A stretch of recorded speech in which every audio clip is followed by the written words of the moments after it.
jàngal. da ngay wax mel ni ku la déggul daal. mel ni li ngay wax da laa soof. waaw kon noonu la te damay wax comme Alaaji Rabat. d'accord. tey comme Alaaji Rabat. actualité yi Sopulo financement des partis mooy li ñu doon waxtaanee tout à l'heure rek ci biir la toile les péchés de Diouf Wade et Macky mu ngi noonu mu ngi def si nataalu Abdou Diouf Abdoulaye Wade ak Alaaji Macky Sall. dëgg la waaw xam nga. les différents rendez-vous ratés. parce que fi mu ne nii li dekk la coow li mooy Félix Antoine Diome ministre de l'intérieur communiqué bi nga xamante ne génnee na ko ci biir week-end bi ginnaaw bi nga xamante ne ñoom waa Pastef dañ doon def seen i levée de fonds ñu ne daal xaalis bu jógee bitim réew étranger waruñu loi bi daf ko interdire pour ñuy financer yenn partis yi. xam nga c'est bravo hein. Ce serait une bonne idée pour ñi nga xam ne dañuy lire lu bari. D'aller aujourd'hui lire ce texte de Ibrahima Anne. Parce que on ne saurait rentrer dans les détails mais mi ngi wax ci problème financement des partis politiques depuis ci Senghor. À la limite ci Abdou Diouf sax la wax Abdoulaye Wade ak Macky Sall. Mais moi j'irais beaucoup plus loin en arrière même ci Léopold Sédar Senghor bi nga xam ne da doon ragal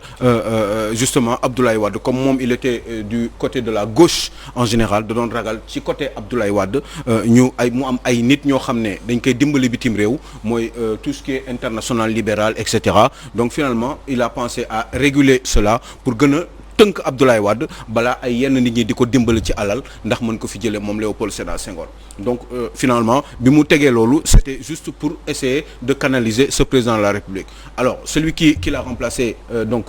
Abdou Diouf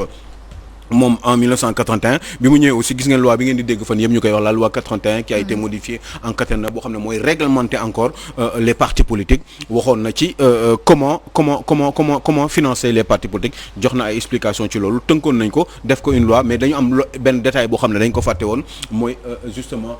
boolewuñ ci woon ñi nga xam ne dañu nekk bitim réew parce que kenn amul woon droit jëlee xaalisu bitim réew di ko dugal ci parti politique problème moom mooy def moment boobu dafa amoon ay sénégalais yoo xam ne ñi ngi woon bitim réew ay sénégalais lañ te moment boobu aussi sénégalais yi nekk bitim réew amuñu woon droit voter parce que c'est pas que amuñu woon droit mais amuñu woon possibilité voter donc amuñu woon comme voter wuñu amuñu woon possibilité voter parce que ñoom bitim réew lañ nekkoon ndax boolewuñu leen ci ñi nga xam ne dañu war a voter ci suffrage du sénégalais yi donc forcément ci corps électoral du sénégalais yi j'allais dire donc forcément ñooñu waruñu woon yónnee xaalis bitim réew problème moom mooy sénégalais bi ñooñu nekk bitim réew bi ñu commencé di voter Sénégal c'était en 92 boobu fekk ni loi bi mujj 89 bi réguler le financement des partis politiques 89 la te boole ci woon Sénégal yi nga xam ne après 92 la ñu commencé di voter Sénégal donc léegi yàlla dafa def di ñii di voter Sénégal ñii di voter bitim réew ñu ci bari dañuy bokk ci ay cotisations di cotiser ci pour parti yi nga xam ne ñoom ñoo leen intéressé à l'instar du PASTEF bi nga xam ne justement il y a beaucoup de Sénégalais yoo xam ne ils sont à l'étranger dañu jóg pour jàppale PASTEF mais problème bi mooy financement parti politique yi objectif bi ku ci teg loi da nga bëgg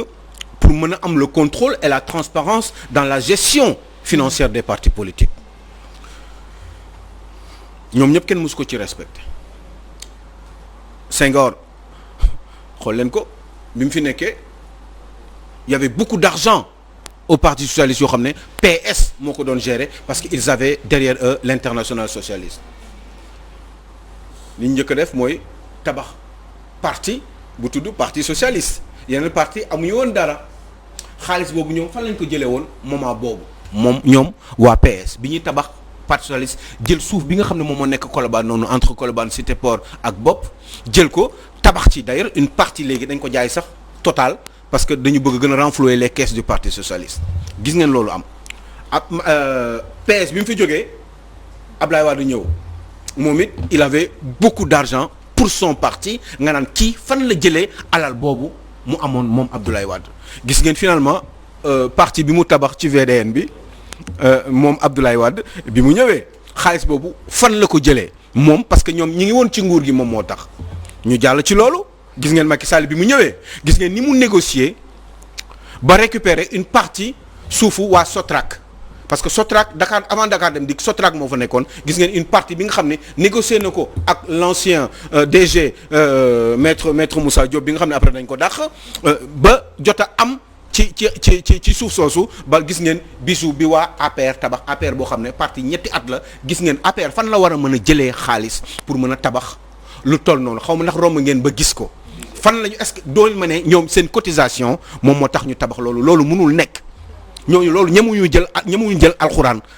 Coran teg seen loxo waat ko ni alalu cotisation moom moo leen def loolu donc gis nga ñetti président yëpp moo tax allez lire ce texte de Ibrahima Anne sur Walfadjri ce serait hyper intéressant parce que on n'aura pas le temps d'aller beaucoup plus loin dans le détail moo tax ma tegal leen loolu rek pour ngeen dem vérifier dans le fond ce qui a été dit par Ibrahima Anne dans Walf Quotidien. D'accord rapidement. Sénégal dafa bëgg ay partis politiques. Est-ce que tey jotul ñu rationaliser yooyu les partis. mais jot na bu yàgg jot na parce que on est dans un régime quand même multipartite mais loolu nan lañ koy defee un Sénégal qui fait 15 millions d'habitants plus de 300 partis politiques il faut que ñu mën leen di contrôler mais pour wax ni yan nan lañ koy rationaliser ce serait trop long à expliquer mais leen rek laa mën a gàttal mooy pour ñu mën a contrôler affaire partis politiques yi mën leen rationaliser il faut ñu leen di dundal ñoom mais pour dundal bi il faut que ñu leen di dundal au mérite par exemple dans les grandes démocraties ci gàttal c'est dommage c'est trop court mais chaque élection ki participer ci élection yi ak nombre de voix bi mu am voix boobu dañu ne voix boo am par exemple ak idée la nii rek quoi benn voix boo am 500 francs lay jëriñ par exemple boo amee 10 voix 5000 ngay am boo amee 100 voix am 50 000 boo amee 1000 voix am 500 000 boo amee 10 000 voix am 5 millions boo amee 100 000 voix am 50 millions c'est un exemple comme ça parce que boobu mérite lay doon parce que kii am na ñoo xam ne ay baat yoo xam ne votel nañ ko donc baat yooyu dañ ko war a multiplier par de l'argent c'est-à-dire que ñu ne diw xel la rek nii rek ci ñëw quoi mais Fatou il faut nga góorgóorlu ngeen xool nu ñuy amee une émission beaucoup plus longue parce que quand même li ñu bëgg a wax pour Sénégalais yi xam ko mënu ma ko wax fii quoi dafa gàtt moo tax may sàcc di sànni ay exemple nii parce que les idées sont là il faut que financement parti politique que ça se fasse au mérite en attendant mérite bi mooy exemple yi ma leen jox nii chaque parti benn voix boo am ñu ne la nangam ngay am ci voix boobu comme ça au moins nañu permettre ñu dundal ba pare état bi derrière am un contrôle par rapport à la comptabilité pour voir si fiabilité il y a en attendant allez lire ce quotidien Walfadjri avec Ibrahima Anne qui a fait un texte extraordinaire où il est rentré dans nii comme idée c'est une très du jeex bonne idée mais aussi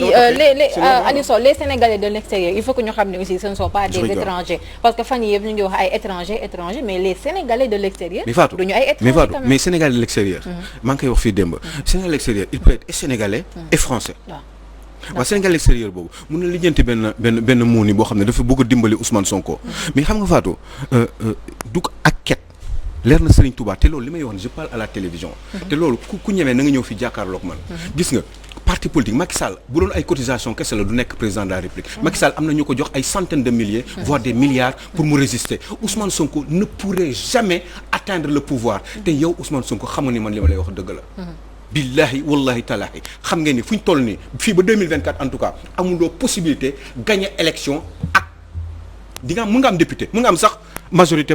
kii nu mu tudd un groupe libéral un groupe parlementaire j'allais dire au niveau de l'Assemblée nationale waaye pour gagner une élection présidentielle vous avez besoin de beaucoup d'argent te yooyu dafa am ñu la war a jàppale ci ne la war a jàppale des fois mënuñu nekk sénégalais wala bu ñu nekkee sénégalais dañuy lëkkaloog ñoo xam ne du ñu sénégalais ñu jaarale xaalis bi ci ñoom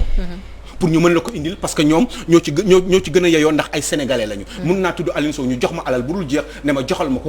ko Macky Sall joxal ma ko Ousmane Sonko ma jël parti xaalis boobu genn wàll gi wala ma xaaj ko ci fukki xaaj bu nekk ma tànn Thioro tànn Awa tànn machin ku nekk ma jox la sàngam pour ngeen joxal ma Ousmane Sonko. est-ce que dégg ngeen bu baax li ma leen di wax te